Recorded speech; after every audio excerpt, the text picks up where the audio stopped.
वर्धा जिल्ह्यामध्ये कालपासून सुरू असलेल्या मुसळधार पावसामुळे जनजीवन विस्कळीत झालेलं आहे। अनेक भाग जलमय झाले, तर नदी नाले दुथडी भरून वाहत आहेत। देवळी तालुक्याला पावसाचा सर्वाधिक फटका बसलाय। सरुळी इथल्या यशोदा नदीवरील पूल पाण्याखाली गेलाय आणि त्यामुळे मार्ग बंद झालाय। अनेक पुलांवरील वाहतूक ठप्प झाली आहे। घरांमध्ये पाणी शिरलं असून शेतशिवार जलमय झालेत।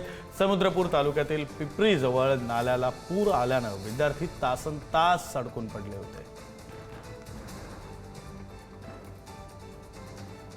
कालपासूनच पावसाची सर्वदूर जोरदार बॅटिंग सुरू आहे, त्यामुळे जनजीवन विस्कळीत झालेलं आहे। मी सध्या सरुळी येथील यशोदा नदीच्या पुलावर आहे आणि वर्धा राळेगाव हा मार्ग बंद झालेला आहे, वाहतूक ठप्प झाली आहे। दृश्यांमध्ये पाहू शकता पुलांवरून मोठ्या प्रमाणात पाणी वाहत आहे। एकूणच सर्वत्र हा जो भाग आहे हा जलमय झालेला आहे। अनेक हेक्टर शेकडो हेक्टर जी शेती आहे ही पाण्याखाली गेली आहे, त्यामुळे शेतकऱ्यांना सुद्धा याचा फटका बसू शकतो। देवळी तालुक्याला मोठ्या प्रमाणात या पावसाचा फटका बसला आहे। एकूणच तेथीलही जनजीवन विस्कळीत झालेलं आहे। जवळपास देवळी तालुक्यातील 6 मार्ग हे बंद झालेले आहे, तर शिरपूर असो, भिडी असो, रत्नापूर असो या गावातील घरांमध्ये सुद्धा पाणी शिरलेले आहे। काही विद्यार्थी सुद्धा पावसाच्या पाण्यामध्ये अटकले होते।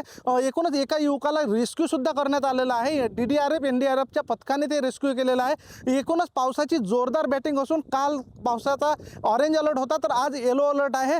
मुसळधार पाऊस वर्धा जिल्ह्यात बरसतो आहे। प्रशासनाच्या वतीने सतर्क राहण्याचा इशारा दिला असून सध्या तरी पावसाची रिपरिप थांबली आहे, परंतु मोठ्या प्रमाणात पावसाचा अंदाज व्यक्त करण्यात आलेला आहे। पंकज गादगे, पुढारी न्यूज, सरूळ, वर्धा।